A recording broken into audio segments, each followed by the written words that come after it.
la distribución de hormonas y otras sustancias reguladoras de las células, porque igualmente es un líquido que va alrededor de todo el cuerpo, entonces como que un puente, por así decirlo. También ayuda a mantener la homeostasis debido a lo que hace la sangre, que es la coagulación, como la termorregulación.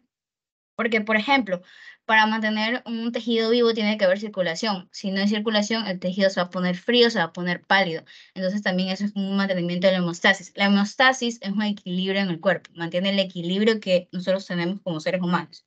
Y también de la misma manera en la que transporta nutrientes como desechos, como dióxido de carbono y como transporta oxígeno, también transporta las células y agentes morales del cuerpo.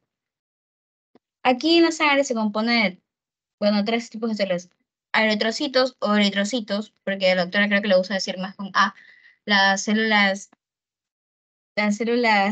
los glóbulos blancos, que son los leucocitos, y también los trombocitos, que se conocen como plaquetas. Las plaquetas nos ayudan a la coagulación, los glóbulos blancos nos ayudan al sistema inmune y los glóbulos rojos nos ayudan a la sangre, al transporte de la sangre. Las proteínas plasmáticas son principalmente la albúmina, las globulinas y el fibrinógeno. A ver, vamos aquí. Lo mismo que les dije, me olvidé de pasar a diapo, perdón. La sangre se compone de células y sus derivados. Como les dije, se compone de eritrocitos, leucocitos y trombocitos. También tienen otro nombre, que son glóbulos rojos hematíes, como pueden ser eritrocitos, o glóbulos blancos, como leucocitos, y plaquetas, que pueden ser trombocitos. El plasma, como les dije, es un material extracelular que ayuda a a la fluidez. El plasma ayuda a que la sangre se pueda mover alrededor de todo el cuerpo. Y las proteínas plasmáticas que componen este plasma son albúmina, globulinas y fibrinógeno. Albúminas, globulinas y fibrinógeno. La albúmina tal vez la vean en segundo ciclo en bioquímica, porque la albúmina es el componente principal proteico del plasma. Estamos hablando de tres, que son la albúmina, las globulinas y el fibrinógeno, pero el principal es la albúmina. Esta proteína se sintetiza en el hígado y es responsable de ejercer el gradiente de concentración entre la sangre y el líquido tisular extracelular. O sea, que es responsable de mantener el equilibrio entre los componentes que hay en la sangre.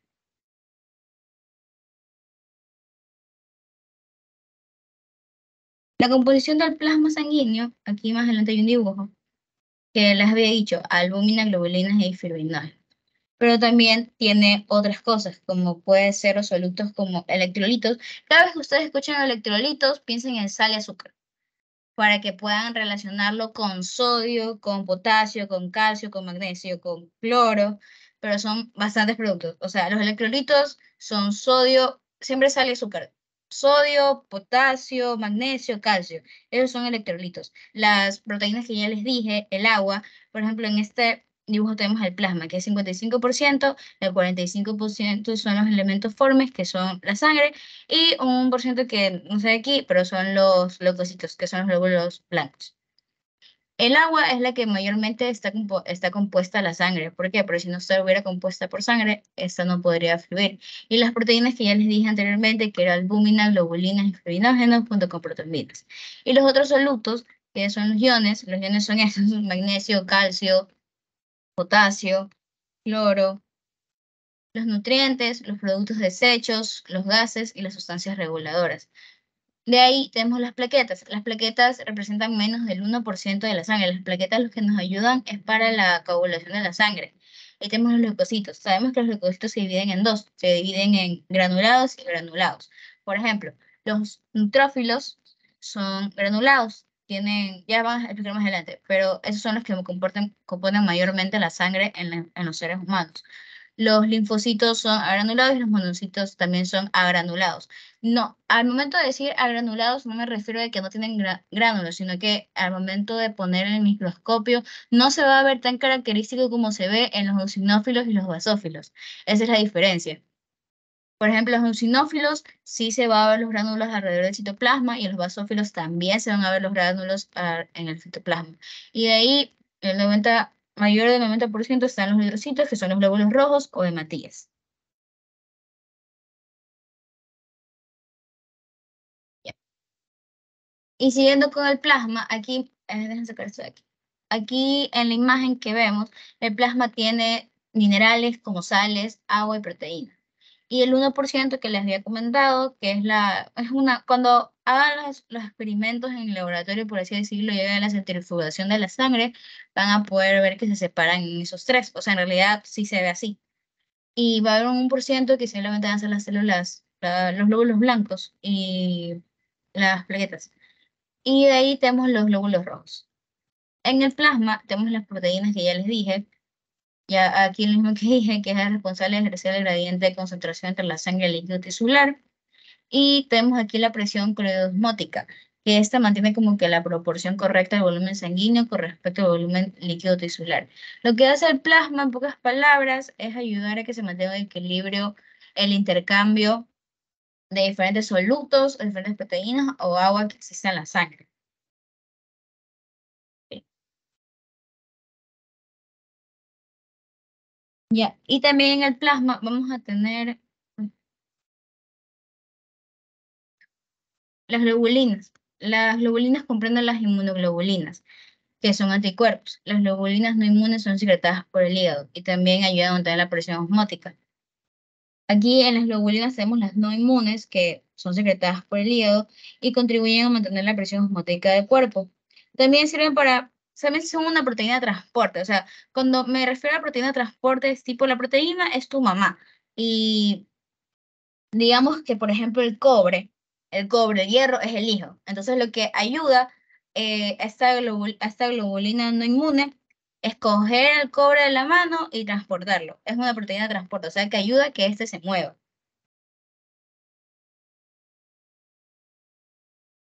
Por otro lado, tenemos la proteína de la hemoglobina, que esta es transportada por la aptoglobina. Aptoglobina. Aptoglobina. Y de ahí tenemos el fibrinógeno, que es una proteína plasmática, como ya les dije, que también es sintetizada en el hígado. El fibrinógeno más bien o sea, es importante por esto, porque el fibrinógeno es una proteína plasmática que es parte del proceso de coagulación. Las monoglobinas, o sea, las globulinas no inmunes, también son un transporte y hasta ahí, ya les dije, pues te pillo.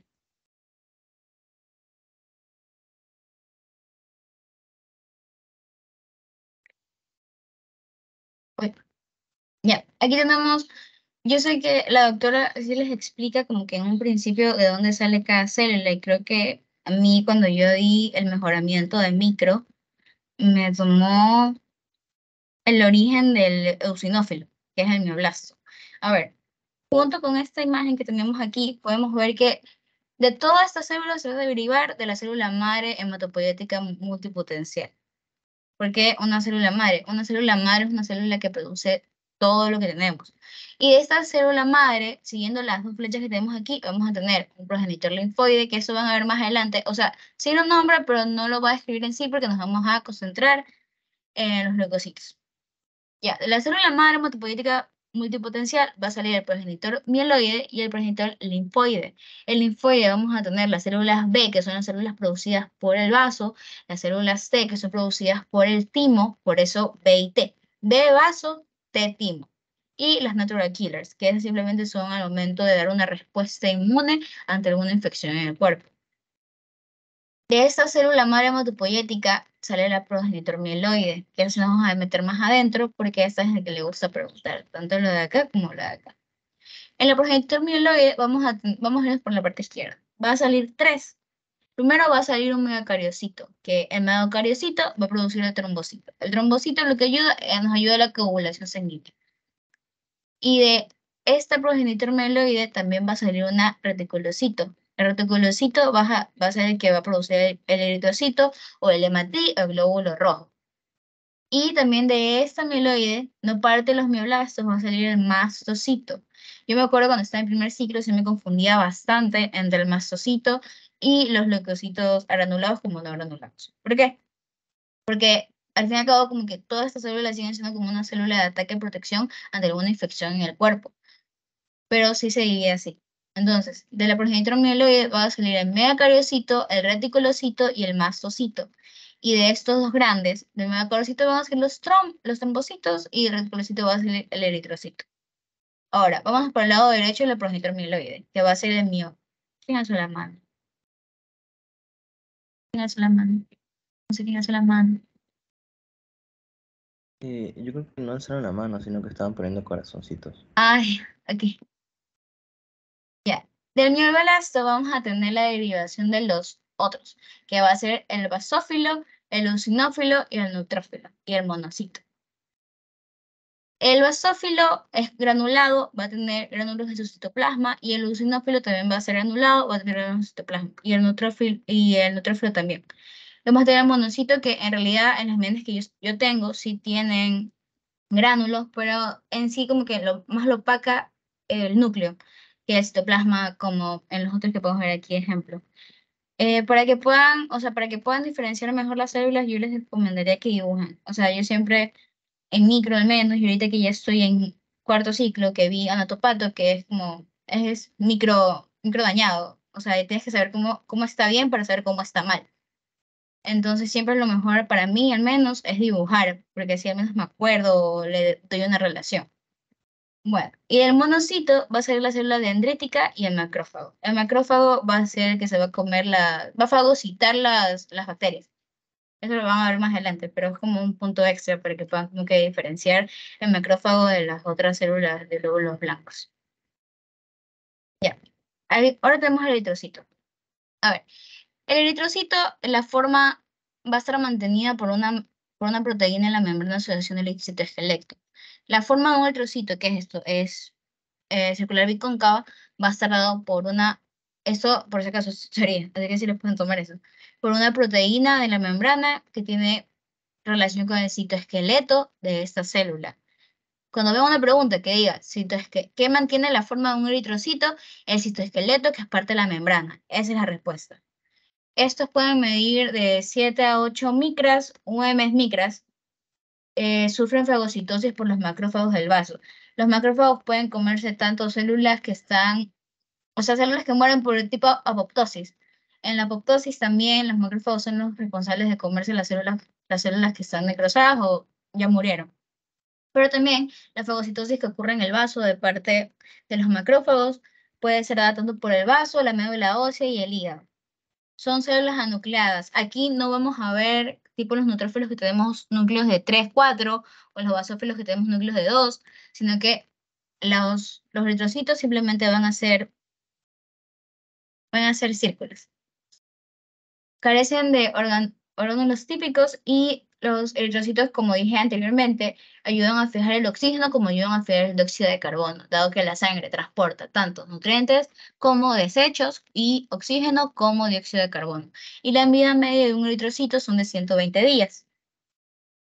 Para hacer frente a la fuerza, porque recuerden que la sangre se mueve por todo el cuerpo, a cada segundo, cada minuto. Entonces, para que este eritrocito no pierda la forma y mantenga la membrana con la que tiene, es que por eso tiene esa estructura de citoesqueleto en la membrana. Gracias a este citoesqueleto, el eritrocito no se deforma a medida que pasa alrededor de todo el cuerpo.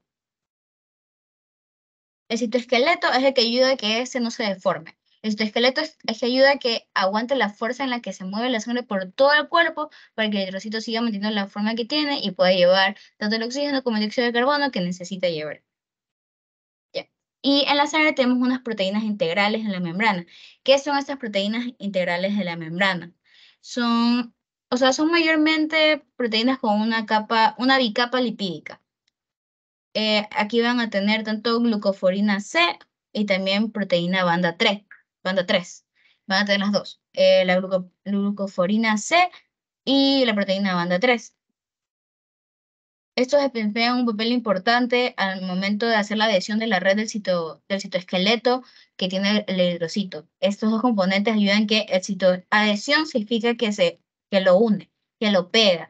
Entonces, estos dos componentes, que es la glucoforina C junto con la proteína banda 3, va a ayudar a que el citoesqueleto se mantenga unido para que pueda funcionar correctamente como es la tarea de este. Esta también ayuda a fijar la hemoglobina y actúa como un sitio de anclaje para la proteína del citoesqueleto. De ahí tenemos las proteínas periféricas de la membrana. Las proteínas periféricas de la membrana, por ejemplo, la membrana es todo lo que está alrededor, en la periferia. Por eso proteínas periféricas. Cada vez que escuchan la palabra periférica es porque es alrededor. y residen estas en la superficie interna de la membrana celular. Esperen, déjame ver si no tengo más acá. Ya, no, esos son los leucocitos. Ya. Suben, están alrededor de la periferia de la membrana.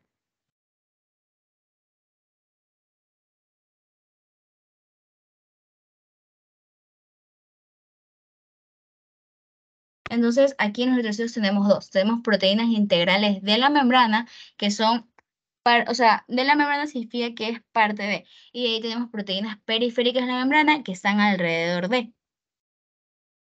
Particularmente hablando de la organización del citoesqueleto, es lo mismo. O sea, un resumen del citoesqueleto es que nos ayuda a darle forma al eritrocito y también es parte de las propiedades de la flexibilidad y la estabilidad mecánica de la membrana del eritrocito. El citoesqueleto ayuda a que simplemente no se haga esto un cono o se haga una línea al momento que pasa por todo el trayecto sanguíneo. Eso es lo que nos ayuda el citoesqueleto. Esas son las características que también les puede tomar porque a ella le gusta tomar tamaños. Porque a partir de trocitos como que se guían de los otros tamaños de las otras células. Por ejemplo, estos puntitos que están aquí pueden ser tanto leucocitos como pueden ser plaquetas. Porque, o sea, no estamos haciendo un zoom, entonces no les puedo decir exactamente cuáles son. Pero según yo son plaquetas. Porque no les va el núcleo y solo son como puntitos morados. Y entonces eso sería eritrocitos, los rojos. Y si no me equivoco, esos puntitos chiquitos de aquí son plaquetas. Ya. En los eritrocitos también tenemos la hemoglobina. ¿Qué hace la hemoglobina? O sea, ¿qué es la hemoglobina? Se compone de 4 cadenas polipépticas de globina, que son alfa, beta, gamma y la Y. O sea, es A, B, un circulito que parece un zodiaco y una Y. Cada una de las cuales forma un complejo con un grupo hemo que contiene hierro. ¿Qué más? Ya. Tenemos la hemoglobina A, que es la hemoglobina HbA, que tiene una gran prevalencia en los adultos y presentan alrededor del 96%. O sea, 96% de la población tiene ese tipo de hemoglobina. Ahí tenemos la hemoglobina A2, que constituye el 1,5 al 3% de la hemoglobina total en los adultos. Está compuesta por dos cadenas. O sea, eso es teoría, pero yo para que sepan. Y la otra hemoglobina, que es la hemoglobina HbF, que compone al menos el 1% de la hemoglobina en los adultos.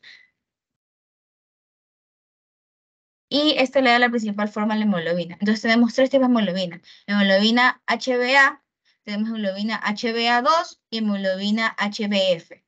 HbA es la que está en mayor porcentaje en la sangre de los adultos, que es 96%. HbA2 es la que está de 1,5 a 3%. Y HbF es el que comprende menos del 1%. Entonces, si llegan a preguntarte cuál es la hemoglobina ¿cuál es el tipo de hemoglobina que hay en menor cantidad en la sangre de los adultos? Vas a decir es la hemoglobina HbF, porque esa es la hemoglobina que tiene menos del 1% en la sangre de los adultos.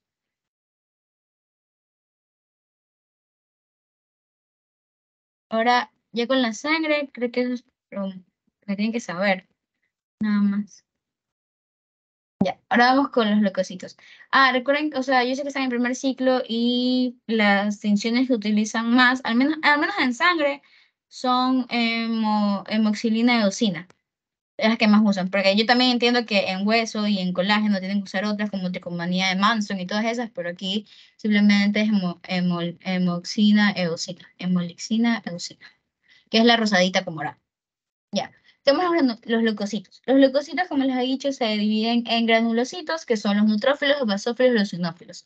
Y también tienen gránulos específicos que se les llaman como agranulocitos. Los agranulocitos son los que se supone que no tienen gránulos, pero en realidad se llenan, pero simplemente no saben, que son los linfocitos y los monocitos.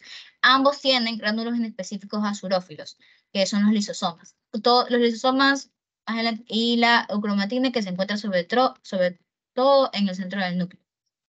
Ahora, hablando de los neutrófilos, como les había dicho, los neutrófilos tienen los gránulos azurófilos. ¿Qué son los gránulos azurófilos? Son es que eso, se van a confundir. A ver, son mieloperoxidasas que ayudan a la formación de hipoclorito y cloraminas. Son mieloperoxidasas que ayudan a la formación de hipoclorito y cloraminas. Estos gránulos azurófilos también contienen proteínas que se llaman defensinas, que son anticuerpos. Esas son las dos características que deben saber. Simplemente de que estos gránulos azurófilos en los neutrófilos tienen mieloperoxidasas conforme hipoclorito y cloraminas. Entonces, si me dice qué componentes tiene el neutrófilo en sus gránulos azurófilos, van a decir mieloperoxidasas y defensinas que son anticuerpos. ¿Y qué son las mieloperoxidasas? Simplemente ayudan a la formación de hipoclorito y cloraminas. Y las ambos, cuando escuchen hipoclorito y cloraminas, o sea, escuchen el nombre de cloro, es porque son bactericidas. O sea, relacionarlo así. Si alguien me está diciendo, cuál es la función del hipoclorito y las cloraminas? Matar bacterias, bactericidas. ¿Por qué? Porque son a cloro. Cloro, con eso limpio la casa, con eso mato las bacterias. Entonces lo relaciono y lo saco. Y las defensinas, lo mismo. Anticuerpos. Unas bactericidas y otros anticuerpos. Pero ambos combaten infecciones. Y los neutrófilos, como pueden ver, son más pequeños que los glóbulos rojos. Miden de 10 a 12 mm, son los más abundantes y más comunes. Y tenemos la heterocromatina que está en la periferia abundante. Cuando habla de periferia, habla del citoplasma en sí. O sea que yo no tengo condensados los gránulos en el núcleo, sino que los tengo alrededor de todo el citoplasma. Por eso dice en la periferia abundante. De ahí tenemos los gránulos específicos de estos neutrófilos, que son secundarios y tienen enzimas y tienen activadores de complementos. O sea, yo sé que en el ROS dice cosas más complicadas, pero la verdad es que es mejor entender qué hacen, por ejemplo, las enzimas de gran proteínas. Por eso gránulos específicos de gran proteínas. Recuerden que las bacterias, no sé si pero las bacterias tienen como que una pared de proteínas que estos gránulos tienen enzimas y ayudan a degradarla para así combatir la infección. Y también tiene activadores de complemento que les voy a decir más adelante. Y los gránulos azuróferos. Al momento de decirle lisosomas, que es lo que decía acá, que tienen mieloperoxidasas, al momento de decir lisosomas, los lisosomas son las células que se comen las bacterias. Y pueden ser de diferentes tipos, porque va a depender. Espérame un ratito.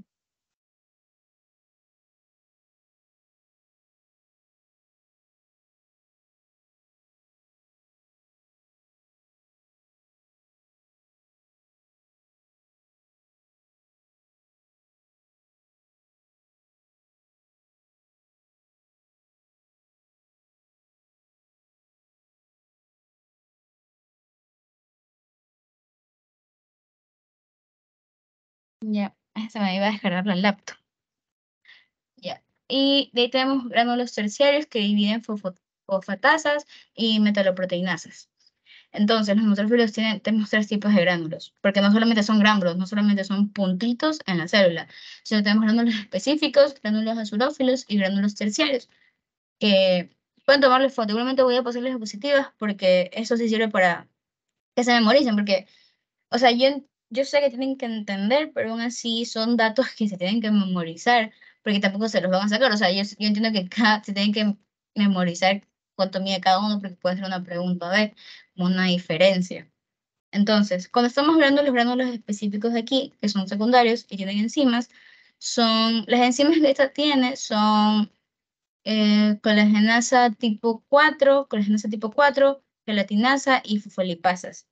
Y los activadores de complementos que les nombré son péptidos antimicrobianos, los lisosomas y lactoferina, para ser más específicos. Lisosima, con Z, lisosima y lactoferina. A ver, todos los blancos siempre van a tener la función de atacar a una bacteria o bueno, sí, una bacteria. Atacar una bacteria, o un virus o una alergia. Esa va a ser la función de esto. Entonces, las cosas que nosotros tengamos en estas células siempre van a ser o anticuerpos o bactericidas o antimicrobianos, pero va a ser anti-D. Nada va a ayudar, o sea, ninguna de estas células va a ayudar a que una infección se propague o se desarrolle, sino que va a atacar para detenerla y que ésta acabe. Y de ahí, los neutrófilos son células muy móviles en realidad, porque pueden abandonar el sistema circulatorio e ir hacia el sitio donde tenemos la herida, hacia el sitio de tejido conjuntivo donde nosotros nos pasó eso. Su migración está controlada por la expresión de las moléculas de adhesión, porque, por así decirlo, es como que yo me corto el dedo, aquí está el extra, y aquí está mi dedo cortado.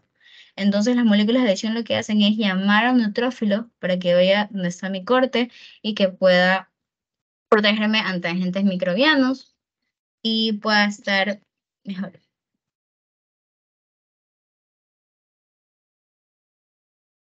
Ya, ahora vamos con los eosinófilos. Ya, los eosinófilos, a ver, los neutrófilos, las características también tienen de 3 a 4 núcleos, son basófilos, o sea, la diferencia, basófilo es morado y eosinófilo es rosadito. Basófilo es morado y eosinófilo es rosadito. Las características para que vean, o sea, yo les voy a poner el Histology Guide para que también puedan ver en placas, pero esas son las diferencias. Tienen el núcleo, o sea, el núcleo corresponde a más del citoplasma, tiene gránulos, es morado, tiene de 3 a 4 núcleos, también los neutrófilos se elevan cuando tú tienes una infección bacteriana en el cuerpo. Entonces, si les llegan a poner un caso clínico o les llegan a preguntar algo, pongamos que un paciente no sé qué edad llega a la emergencia y se le hace un examen de sangre y tiene los neutrófilos elevados a lo normal que los debe tener. Entonces, tú vas a decir, y te va a preguntar qué tipo de infección tiene. Y te van a poner viral, te van a poner bacteriano, te van a poner parasitaria, te van a poner alergia. Y los neutrófilos son, ay, no conozco esa palabra. Son un distintivo que tienes una infección bacteriana. Cada vez que digan neutrófilos elevados, infección bacteriana. No, no es ninguna otra, infección bacteriana. Sí, no, el otro ejemplo es muy adelantado. Pero neutrófilo siempre va a tener una infección bacteriana. Ahora tenemos los eosinófilos. Los eosinófilos, en cambio, son muy rosaditos. En realidad, el citoplasma junto con los gránulos son muy rosaditos y o sea, son rojo anaranjado. En realidad son rojo anaranjado, pero ahí se ve rosado, pero en realidad son rojo anaranjado, tienen los núcleos, tienen los gránulos alrededor del citoplasma y los eosinófilos, en cambio, estos se elevan cuando tienes una alergia o una infección parasitaria. Los eosinófilos se te van a elevar si digamos que tienes una infección parasitaria, oxívoros.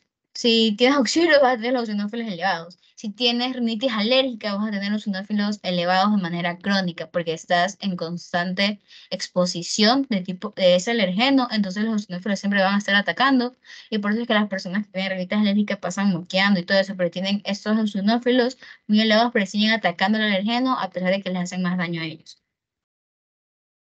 Como había dicho, tiene dos núcleos. Su núcleo es bilobulado, tiene dos.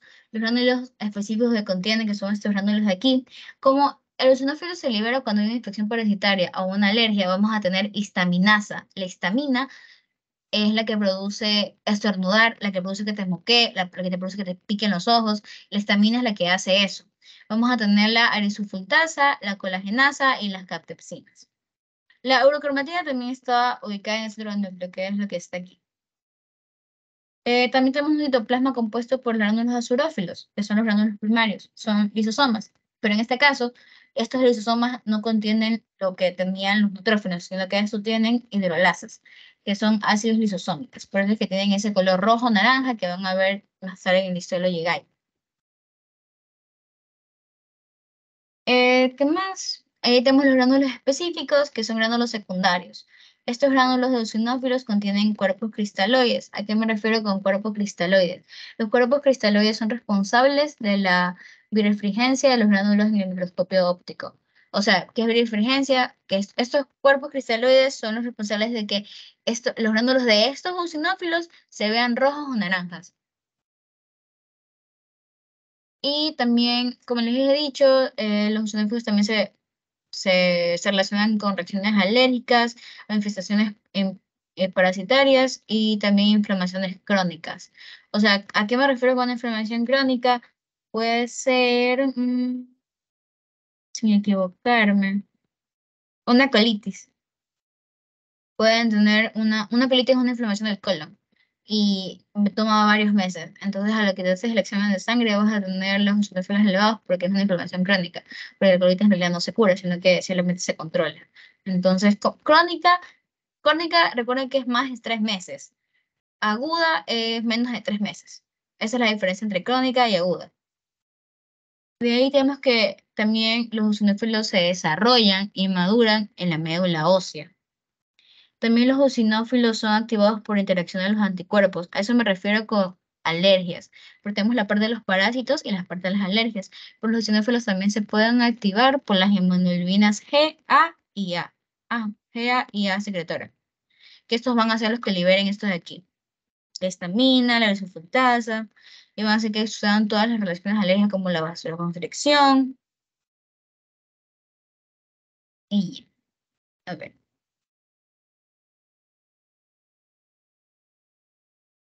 Ahora tenemos los basófilos.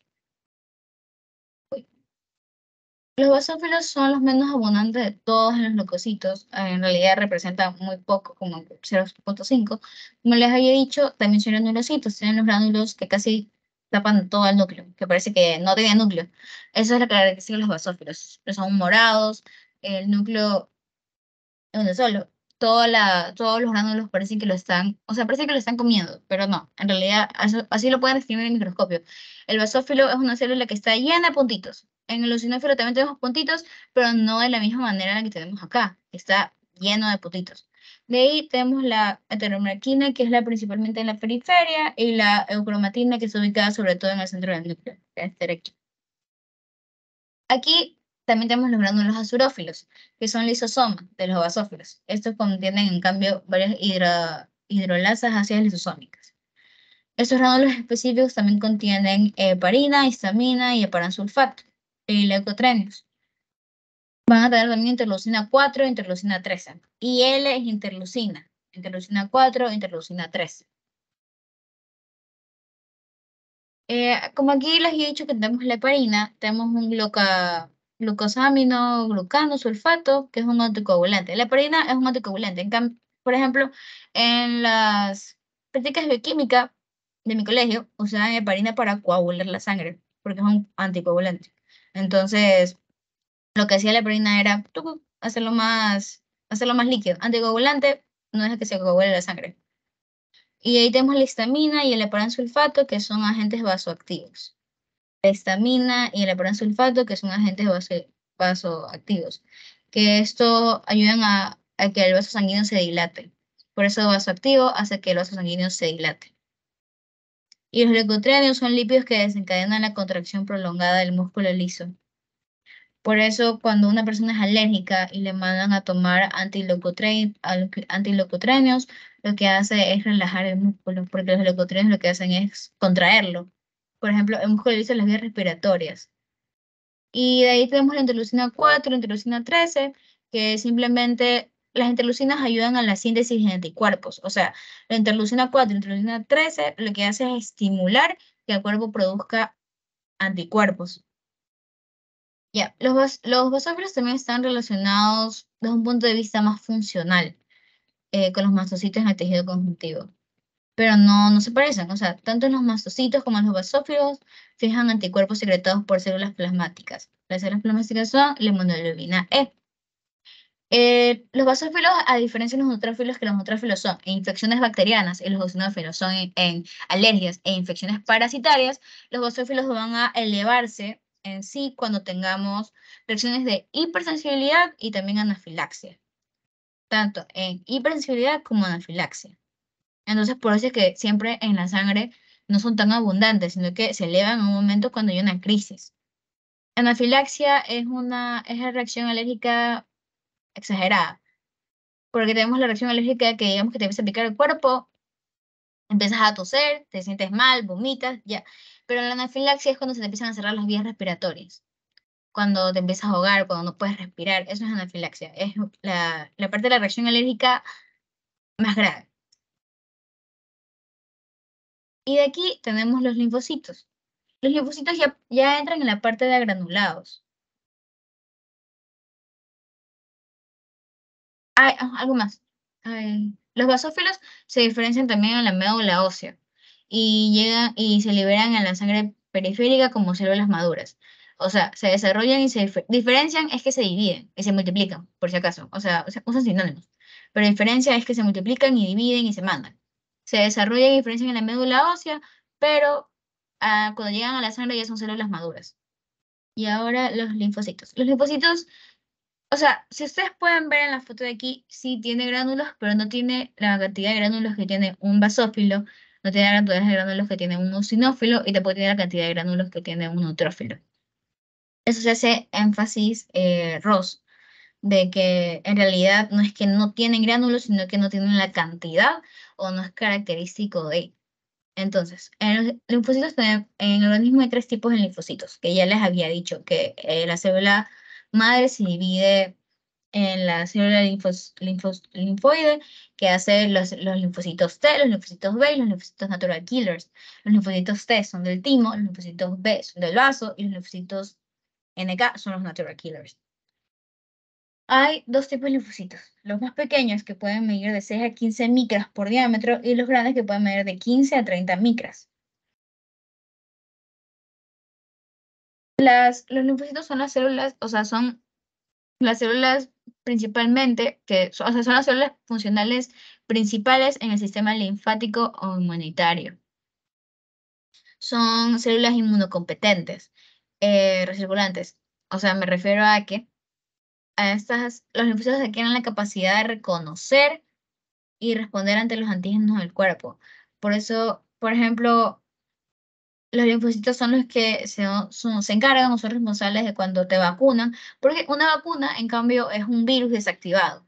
Entonces, los linfocitos son los encargados de reconocer el virus desactivado o el virus ya, o sea, el virus sin la parte patógena para que no se desarrolle en el cuerpo, sino que los linfocitos son los responsables de reconocerlo y producir los antígenos que la vacuna quiere que haga, porque ya te da el virus sin nada patógeno, sino que simplemente te da el virus para que tu cuerpo lo reconozca y la próxima vez que te enfermes, este pueda responder sin que eso sea tan grave. Eso es lo que pasaba con la vacuna del COVID, que lo que hacía era el ADN de la bacteria desactivado o el ADN de la bacteria, no me acuerdo muy bien, pero la cosa es que te lo inyectaban en el cuerpo y por eso te enfermabas al principio, pero no te enfermabas tan grave como las personas que no estaban vacunadas, que terminaban en UCI, sino que te enfermabas con dolor de cabeza, con fiebre y te sentías mal 2, 3 días, pero al final estabas bien. Y después cuando te daba COVID, ni siquiera sentías que te daba COVID, porque eso es lo que hacen los linfocitos. Reconocen y producen los antígenos para que al momento de que otra vez este virus venga, poder el cuerpo atacarlo y que no te dañe. Porque en realidad, o sea, ya estando en cuarto ciclo, lo que te daña en realidad no es la enfermedad en la persona, lo que te daña es cómo el cuerpo reacciona ante la enfermedad. Porque al momento que el cuerpo reacciona, no se da cuenta que también está dañando al huésped. Entonces, va a hacer todo lo posible para dañar tanto a la bacteria, aunque tenga que dañar también al huésped en su camino o en su proceso. De ahí tenemos que los linfocitos activados poseen receptores en la superficie, mientras que los linfocitos destructores, como natural killers, que están en el torrente sanguíneo, estos reaccionan ante un antígeno específico. Los natural killers es un antígeno específico, es algo que ya conoce, algo que ya va específicamente a matarlo, mientras que los linfocitos activados solo tienen receptores en la superficie. Y de ahí tenemos la diferencia entre pequeños y grandes. ¿Qué más? Los linfocitos T. Ah, ya. Lo que les dije, los linfocitos T se llaman así por el timo, los linfocitos B se llaman así por el vaso, porque ya ocurre su diferenciación o su agresión. Y mientras que los linfocitos natural killers, estos en cambio se originan de las mismas células precursoras de T y B. Estos de aquí salen de estos dos, pero este sale del timo y este sale del vaso. Sino que como que cada uno en su familia, cada uno sale de cada uno. Ahora, las características que ustedes pueden, o sea, que puede ser que les tomen si tienen que aprender, es que los pequeños, que son los que miden de 6 a 5 micras, van a tener un núcleo grande más esférico, con cromatina bastante condensada. Van a poner, van a tener pocos organelos, organulos, que son los aparatos de Golgi, mitocondrias le dan fuerza, le dan energía a la célula para que funcione, y los ribosomas. Y estamos de gránulos azulófilos dispersos, mientras que los grandes van a tener un núcleo mucho más grande, va a tener más cantidad de citoplasma, más gránulos azurófilos y un aparato de Golgi más desarrollado, un retículo endoplasmático rugoso pequeño, va a tener más mitocondrias y ribosomas. Entonces, ¿cuál es la diferencia entre estos dos? Que en los linfocitos grandes vamos a tener un endoplásmico rugoso pequeño, mientras que en el linfocito pequeño no vamos a tener eso. Grande, grande todo, y aquí sí tenemos el retículo endoplasmático rugoso pequeño. Mientras que en el pequeño todo es pequeño y lo que no tenemos es un retículo endoplasmático rugoso. Esa es la diferencia entre los dos. O sea, yo me guío así. Si algo está muy igual, pero literal es lo mismo. Gránulos, azurófilos, pocos organulos, y tenemos un núcleo pequeño y un núcleo grande. Entonces la diferencia entre los dos, vamos a tener que en los grandes todo es más grande y aquí sí tenemos un retículo endoplasmático rugoso, mientras en el pequeño todo es pequeño y el que no tenemos aquí es un retículo endoplásmico rugoso. Y ¿cómo se llama? Los linfocitos T no se pueden distinguir de los linfocitos B del proteína de sangre ni en cortes histológicos, por si acaso. O sea, se van a ver igual. No es que tú vas a poder reconocer este es del timo y este es del vaso, no. Los dos se van a ver igual. Para poder utilizarlos, o sea, para poder reconocerlos, eso más adelante que ustedes ven, se utiliza una técnica de inmunofluorescencia, inmunohistoquímica, inmunofluorescencia y inmunohistoquímica, que es más específica, que tiene marcadores específicos para ver si este es T o si este es B. Pero en realidad no es que les va a pedir, dime si esto es un linfocito T, si esto es un natural killer o esto es un B. Simplemente te va a preguntar cuál es un linfocito. Es decir, este es un linfocito. ¿Y qué hace? ¿Cuánto mide? Está aquí. De ahí tenemos los monocitos. Los monocitos son las células más grandes que van a haber en un corte. Si ella les llega a ser como que lejos y ven unos gigantes, van a decir, esto es un monocito, porque es el más grande, bien 18 micras. Tiene centrales y también un aparato de Golgi bien desarrollado. A pasar el tiempo, el monocito se transforma en un macrófago que actúa como células presentadoras de antígenos en el sistema inmunitario. Entonces, un monocito pasa a un macrófago y esto simplemente actúa después como presentadora de antígenos en el sistema inmunitario. El monocito macrófago, o sea, se dice que se transforma en lo mismo, porque por eso el monocito macrófago es una célula presentadora de antígenos y desempeña simplemente un papel importante en las respuestas inmunitarias. ¿Qué más? De ahí nada más. Yo les pongo el histology guide, porque obviamente yo sé que ella les pone microscopio, tienen como que diferenciar, pero en histology guide yo me acuerdo que, o sea, a mí me dio online, ella sacaba las imágenes de Histology Guide. No las sacaba ni de Ross, ni de Fiore, solo las sacaba de Histology Guide. Ahora tenemos los trombocitos y las plaquetas. Sí, vieron que bueno, esto no es de trombocitos, esto es una enfermedad, pero para que se vea mucho más. Es la condensación de los trombos, por eso se ven así. Bueno, los trombocitos o plaquetas son mucho más pequeños y lo que nos va a ayudar los trombocitos y las plaquetas simplemente es para la coagulación. Son pequeños fragmentos citoplásmicos que se derivan del miocardiocito y son muy pequeños, vienen de 2 a 3. Son los más pequeños que van a ver. O sea, eso no los pueden confundir ni con linfocitos, ni con basófilos, ni con nada de eso, pero son súper pequeños. Y van a ver, pero ya voy a poner el microscopio para que vean que sí se puede diferenciar. Y su vida media es de 10 días. ¿Qué pasa con los trombocitos? Los trombocitos o las plaquetas pueden dividirse en 4 zonas según su organización y su función. Las 4 zonas son la zona periférica, la zona estructural, la zona de organulos y la zona membranosa. ¿Qué hace cada zona? Tenemos que la zona periférica es una zona que consiste en la membrana celular cubierta, y también actúan como receptores en la función plaquetaria. O sea, ¿qué hace la zona periférica? Esta detecta cuando estamos sangrando y tienen que mandar los trombocitos a ese lugar para que deje de sangrar, porque las plaquetas lo que hacen es la coagulación, es hacer que el cuerpo deje de sangrar.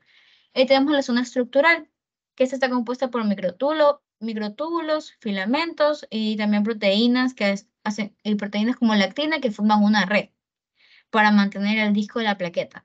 La zona estructural mantiene el disco de la plaqueta, la zona periférica hace que, hace que reconozca cuando hay un corte y tengan que actuar. Y ahí tenemos la zona de organulos. La zona de organulos es el centro de la plaqueta. Este contiene mitocondrias, peroxisomas y partículas de glucógeno. ¿Qué hace esto? Esto nos ayuda principalmente en la fase de reparación vascular, en la de coagulación sanguínea y la aglomeración plaquetaria. Por ejemplo, esto de aquí es una aglomeración plaquetaria. Y de ahí tenemos la zona membranosa. La zona membranosa es una zona que compone dos tipos de conductos membranosos. Que, o sea, eso ya es como mucho más teoría, pero lo único importante de la zona membranosa es que nos ayuda a la regulación de concentración intraplaquetaria de calcio. ¿Por qué el calcio? Porque el calcio es el ion que nos ayuda mayormente en la coagulación sanguínea. Por eso el calcio. Entonces, recapitulando, la zona periférica va a tener receptores que me van a avisar cuando alguien se corta y yo tengo que mandar a las plaquetas al lugar. De ahí, la zona estructural es la que nos ayuda a que la plaqueta mantenga su forma original y que ésta no se dañe, no se ponga de otra manera, sino que siga funcionando estructuralmente como tiene que ser. La zona de los organulos, en cambio, esto ayuda a la fase inicial de la coagulación, a la fase de la reparación vascular y a la aglomeración plaquetaria. Mientras que la zona membranosa vamos a tener, que es importante simplemente porque regula el calcio que tiene esta célula. La zona membranosa nos ayuda a, a regular el calcio que está alrededor de esta plaqueta. También las plaquetas actúan como un sitio de vigilancia en los vasos sanguíneos, ya que estos actúan, o sea, siempre están pendientes para hacer la formación de coágulos como de la reparación del tejido lesionado. Siempre van a estar pendientes. O sea, ustedes mentalmente se cortan y digan, y ni bien empiezan a ver que la sangre deja de salir y se empieza a secar, es porque los trombocitos ya fueron al lugar, usando las cuatro zonas que les dije anteriormente. Y ya, eso es sangre. No sé si tienen alguna pregunta, pero les voy a preguntar yo. A ver, déjame ver quién está aquí. A ver, Enrique. Cuando tengo elevados los eosinófilos, ¿a qué enfermedad me refiero? O sea, ¿qué tipo de enfermedad me puedo referir o qué tipo de infección puede tener el paciente?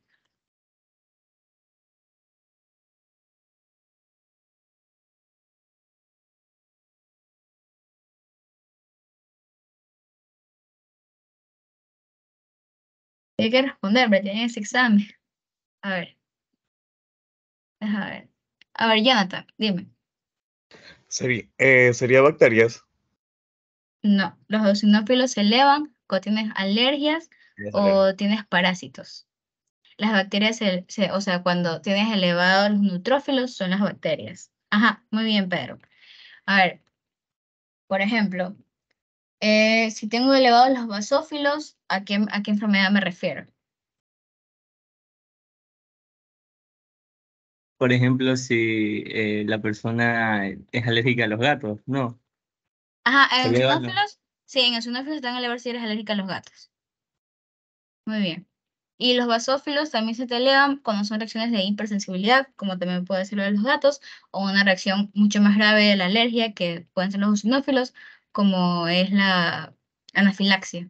Por ejemplo, las personas que comen maní, cuando se están ahogando y no pueden respirar, se les cierran las vías respiratorias, eso va a ser de que vamos a tener una anafilaxia y van a estar elevados los basófilos porque es una reacción exagerada a lo que sería un eosinófilo. Pero con los eosinófilos sí puedes ir, puedes estar estornudando, puedes estar moqueando, pero los basófilos sí llegan a contraer el músculo liso que hace que te ahogues.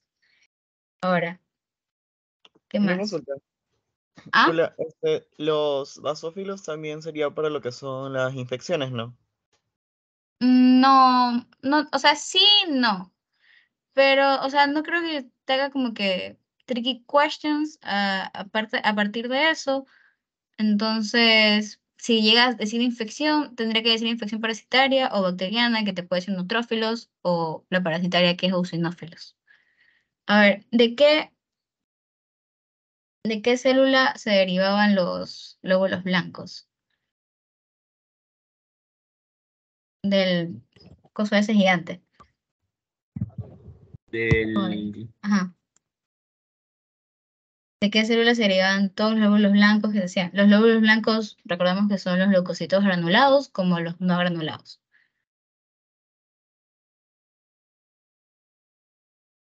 Igualmente, en los diapositivas les resumí, o sea, literal, las diapositivas son el ROS.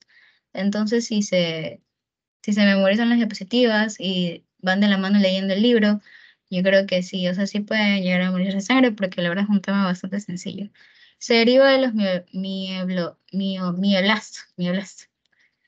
A ver, ¿cuáles son los glóbulos blancos que no tienen gránulos? Si alguien sabe, para que hable.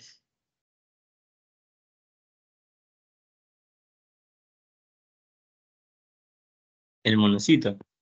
El monocito ahí, son dos, solamente son dos.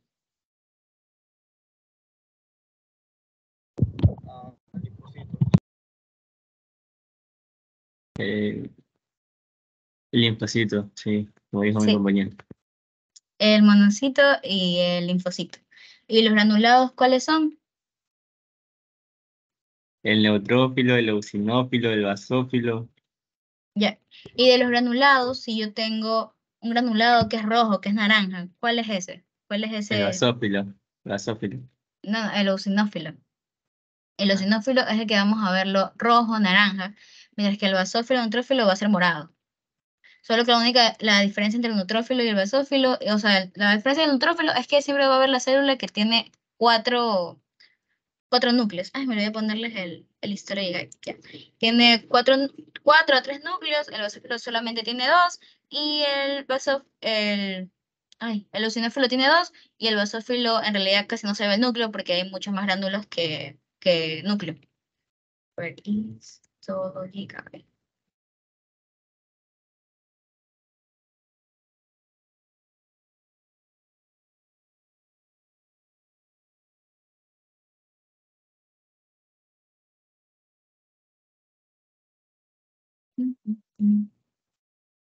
Y a ver.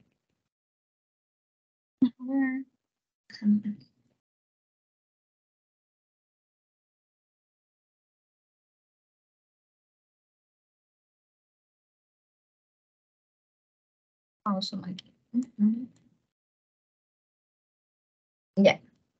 Aquí podemos ver eritrocitos. Los eritrocitos son todos estos rojos. Todos estos rojos, todos estos rojos.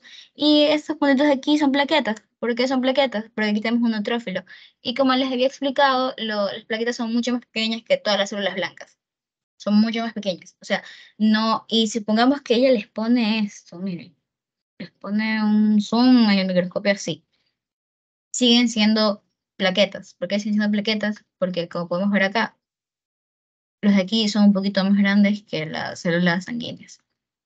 Así que aunque les ponga esto y ustedes ven, es súper chiquito, son plaquetas, son trombocitos. O les pueda poner cuál es la función de la célula que estoy señalando. La función de la célula que estoy señalando es la coagulación sanguínea. La coagulación sanguínea, la activación de la fase activa de la coagulación, la reparación del tejido lesionado, esas son las características que hacen las plaquetas.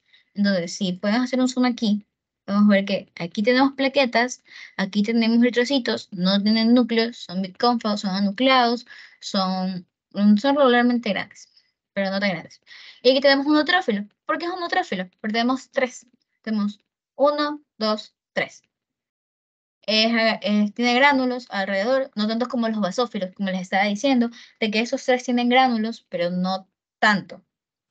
Entonces tenemos un neutrófilo aquí que está rodeado de eritrocitos, que son células sanguíneas, y tenemos plaquetas aquí. Vamos a buscar otro.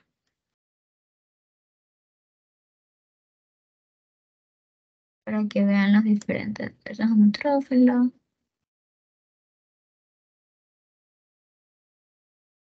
Ay, caramba. Mira, aquí tenemos otro neutrófilo. Ay, aquí tenemos otro neutrófilo. Pero este neutrófilo en cambio tiene cuatro núcleos. Tiene uno, dos, tres, cuatro. A ver, ¿alguien me puede decir cuál puede ser este de aquí? un monocito por su gran tamaño. Sí, es un monocito. ¿Por qué? Porque el núcleo, ¿cómo se llama? El núcleo conforma más el citoplasma. Por eso es mucho más grande. Y también es mucho más grande, como pueden ver, de las células sanguíneas que están aquí. A ver, vamos a buscar otro. Aquí están no sé, creo. Monocito. Ah, ya encontré. Bueno, ya. Este de aquí, ¿cuál creen que sea?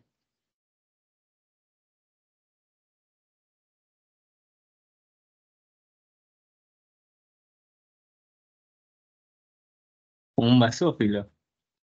Sí, es un basófilo. ¿Por qué es un basófilo? Porque tiene gránulos en todo el citoplasma y también la mayoría de los gránulos cubre en la célula. No es como el monocito de que tú sí puedes ver el núcleo claramente, pero tampoco es un neutrófilo porque no ves la diferenciación entre el núcleo y el citoplasma, sino que está rodeado de puros gránulos y casi ni se nota el núcleo. Hay muchos gránulos que no puedes diferenciar cuál es el núcleo y cuál es un gránulo. Ahora, como les había preguntado de cómo se ven los eosinófilos, por ejemplo aquí yo vi un eosinófilo, espera. Aquí. Yo les he dicho que la característica de los eosinófilos, que se diferencia tanto de los basófilos como los neutrófilos, es que el citoplasma, bueno, no el citoplasma, sino que los gránulos son otro color. ¿Por qué? Por los cristales que tienen. Por esos cristales hace que se vean de forma diferente como se ven los basófilos y los neutrófilos. Por eso es que los granulos que se ven aquí son rosados, son rojos, pueden ser anaranjados también, depende del tipo de corte y el tipo de tinción que tenga o cuánto tiempo tenga la placa. Entonces, esto es un eosinófilo. ¿Por qué? Porque claramente aquí podemos ver que hay dos núcleos. Hay uno, dos, y está rodeado de puros gránulos rosados. Ya no tenemos gránulos morados, como es lo de acá, que pueden ver la diferencia. No tenemos gránulos morados. Estas son plaquetas. Estas chiquititas de aquí son plaquetas. No tenemos gránulos morados, no tenemos gránulos rosados, sino que tenemos puros gránulos morados. Basófilo morado o eosinófilo rosado. Por eso, la célula toma su nombre característico de eosinófilo. A ver, ya un monocito, un eosinófilo, un neutrófilo, basófilo, falta un linfocito. Ujú. Eso también, este de aquí también es un sinófilo, pero está, o sea, así no se ve. Creo que es por el tipo de placa, el tipo de corte que hicieron que lo pusieron mal. Pero esto es un sinófilo también, porque tiene el citoplasma rosadito y tiene dos núcleos. Porque al momento de hacer la placa, creo que lo aplastó un poquito. Por eso lo deformó un poco.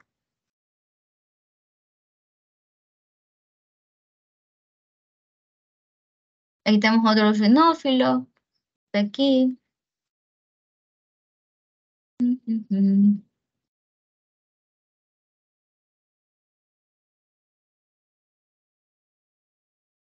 Ya, aquí tenemos otro monocito que coge completamente todo el citoplasma y el núcleo. Esta, esta página les puede ayudar mucho a ver cómo se ven los cortes, porque en realidad son cortes reales. Y si le llega a dar la gana de poner, no sé, imágenes, ella siempre sacaba de aquí, nunca sacaba, o sea, al menos en mis lecciones nunca sacaba de libros. Eso puede ser un linfocito.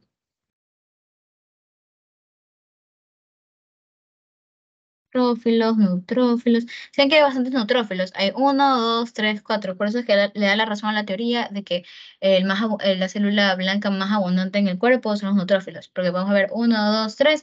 Y de eosinófilos hemos visto dos. Aquí vamos a otro, otro. Entonces hay bastantes. ¿Qué más? A ver. Ahora viendo todo esto, ¿cuál creen que sea este de aquí? ¿Quién puede responder?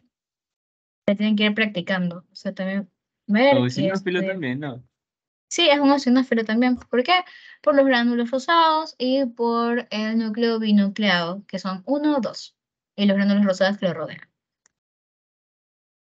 Ahora déjenme ver que aquí había otro. Ya ver.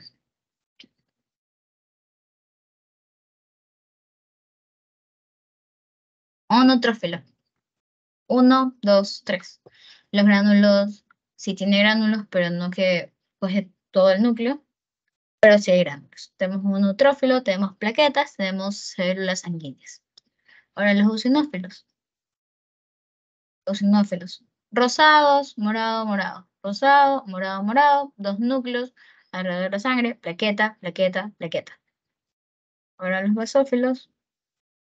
Lleno de gránulos alrededor. Casi no se puede diferenciar el núcleo con el citoplasma. Totalmente basófilo, totalmente morado.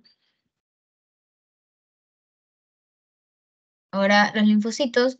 Les voy a mostrar uno pequeño y uno grande. Aquí hay un linfocito. Un linfocito pequeño. ¿Por qué? Porque es casi el porte de la sangre. Por eso se lo considera pequeño. Porque es casi igual. Ahora un linfocito grande. Ahora un linfocito grande pueden ver o sea, comparando tamaños, puede ser el porte de 3. Ahora un monocito. Uy, ya. Aquí tenemos un monocito que tiene como, dice kidney shape, que tiene como que forma de riñón. Tiene forma de riñón por el corte, pero supongo que no se vería así. Bueno, esto es un monocito. No sé la verdad cómo tome ella en placas, porque a mí nunca me tomó placas, pero espero que esto sea como que lo más parecido que ella tiene. Pero la verdad no sé. Bueno, aquí tenemos otro monocito y otro monocito. Ven aquí que es mucho más grande. Se coge unos 2, 3, 4, 5. Es súper grande. Esa forma de riñón no siempre la va a tener, por si acaso. Simplemente es por el tipo de corte. Solo que ya, pues. Sino que mayormente se ve así. Se ve así y se ve gigante. Ahora, dejar que más les puedo mostrar aquí. Esto es más lindo ya. Aquí tenemos las células sanguíneas, tenemos las plaquetas. Que las plaquetas son esas cosas chiquititas aquí, que obviamente no tienen comparación a las células de glóbulos blancos, que obviamente le dobla el tamaño. Ahí tenemos una plaqueta y aquí tenemos un neutrófilo. Los núcleos de los neutrófilos siempre se van a ver así. Miren, aquí como 4 o 5 ejemplos para que no se puedan confundir. O sea, le pueden tomar fotos, también no se pueden meter a la página. Igual la voy a mandar por el grupo para que puedan estudiar ahí. Neutrófilo, neutrófilo, neutrófilo, neutrófilo, neutrófilo. Los eosinófilos, los gránulos rosados, los gránulos rojos. Dos núcleos, dos núcleos, dos núcleos, dos núcleos. Los basófilos, eso está feísimo. Pero bueno, mayormente se ven así. Lleno de gránulos morados alrededor, el núcleo casi no se diferencia del citoplasma y casi no se diferencia del núcleo de los gránulos. Los linfocitos que están aquí, linfocito pequeño, linfocito grande. Linfocito pequeño, linfocito grande y los monocitos que son estos de aquí. Mayormente yo los he visto así. Eso ya creo que es por la parte del corte. Ah, ella también, o sea, la doctora Moscoso me sacaba las preguntas de aquí. Pero yo me acuerdo que yo sí revisaba la historia de Guide, ella sacaba las preguntas de esto, de las características de esto. O sea, si usa el ROS, no sé, es como rara, la verdad. Pero se usa el ROS y también usa esto de aquí para guiarse. Por ejemplo, aquí también ustedes, o sea, ya terminé, pero para que usen esta herramienta, porque, o sea, van a seguir viendo Migros a tercero. Y sí sirve bastante, la verdad.